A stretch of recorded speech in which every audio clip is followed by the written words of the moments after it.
أعوذ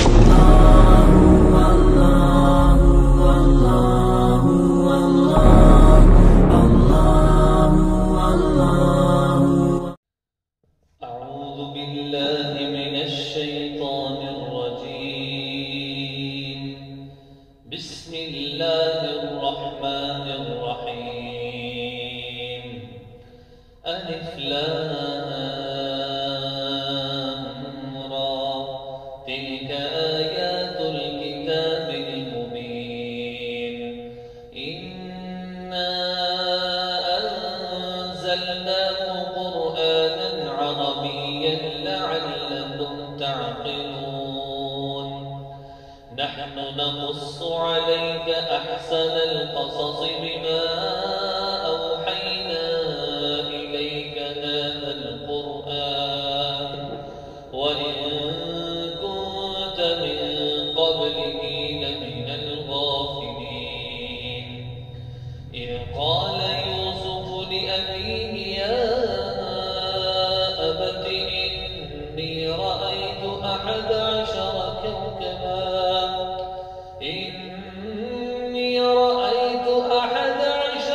كوكبا والشمس والقمر رأيتهم لي ساجدين. قال يا بني لا تقصص رؤياك على إخوتك فيكيدوا لك كيدا إن الشيطان للإنسان عدو مبين. وكذلك يجتبيك ربك ويعلمك من تأويل الأحاديث ويتم نعمته عليك وعلى آل يعقوب كما أتمها على أبويك من قبل إبراهيم وإسحاق إن ربك عليم حكيم. لقد كان في يوسف وإخوته آيات للسائلين إذ قالوا ليوسف وأخوه أحب إلى أبينا منا ونحن عصبة إن أبانا لفي ضلال مبين. اقتلوا يوسف أو اطرحوه أرضا يخل لكم وجه أبيكم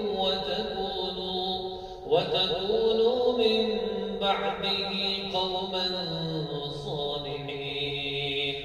قال قائل منهم لا تقتلوا يوسف وألقوه في غيابة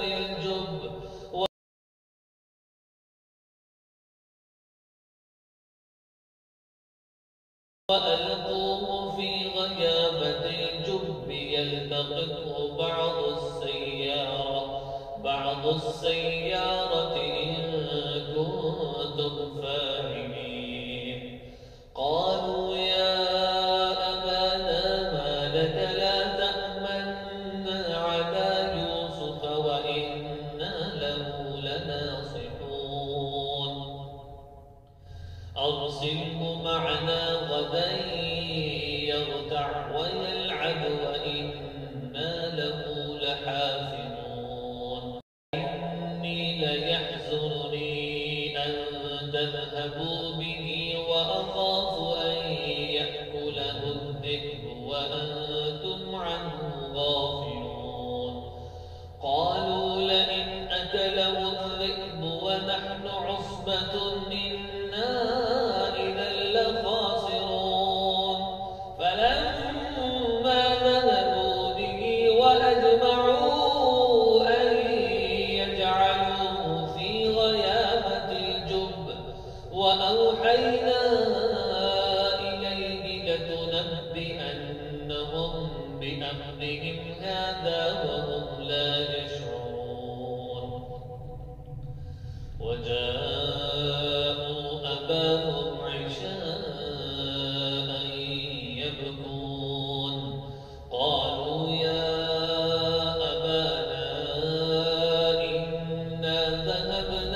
وتركنا يوسف عند متاعنا فأكله الذئب وما أنت بمؤمن لنا ولو كنا صادقين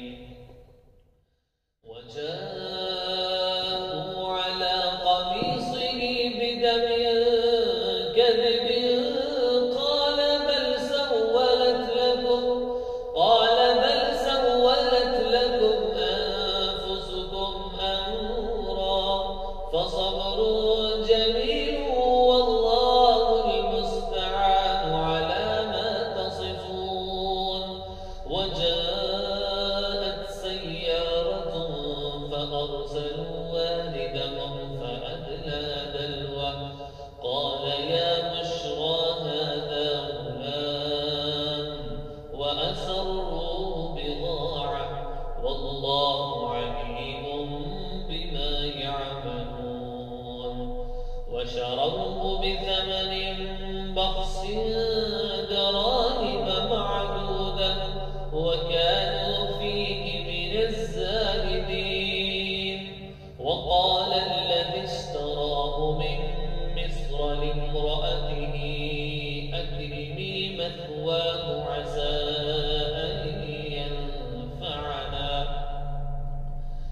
عسى أن ينفعنا أو نتخذه ولدا وكذلك مكنا ليوسف في الأرض ولنعلمه من تأويل الأحاديث والله غالب على أمره ولكن أكثر الناس لا يعلمون ولما بلغ أشده آتيناه حكما وعلما وكذلك نجزي المحسنين وراودته التي هو في بيتها عن نفسه وغلقت الأبواب وقالت هيت لك قال معاذ الله إنه ربي أحسن مثواي إنه لا يفلح الظالمون صدق الله